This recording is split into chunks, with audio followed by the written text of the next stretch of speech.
I feel so sad while making this video, but there's no alternative. I just want to ask one simple question. What is the price of an Indian life? No, not the compensation announced after a tragedy, the real price. Because every few months, we wake up to another headline, another bridge collapse, another paper leak, another hoarding fail, another train accident, another pothole accident, lives are lost. We rage, we trend, a hashtag, and then we move on like it was nothing.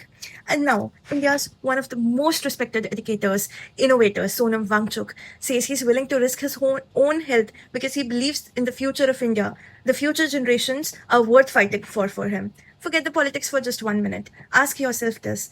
Why does someone who has spent his life educating India's children feel that a hunger strike is the only way left to be heard? That question alone should shake every democracy. I have doctor friends, I have scientist friends, highly educated people are there whom I know, people who dedicate their lives in saving others. And yet, the silence is deafening. Where are the celebrities who speak on every trending issues? Where are the influential voices who proudly celebrate every Indian innovation on Independence Day or even Republic Day? Where are we as Indians? Why do we celebrate our brightest minds in classrooms, quote their speeches, forward their videos, but disappear when they ask us to stand beside them?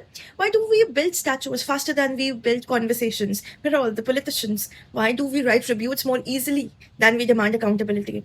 A democracy does not become stronger because citizens stay silent. It becomes stronger because citizens ask questions respectfully, peacefully, relentlessly. If you disagree with Sonam Wangchuk, that's your right. But if someone who has dedicated decades to this country, who still believes that the situation is serious enough to put his own health, own life on line, shouldn't the nation at least demand a dialogue?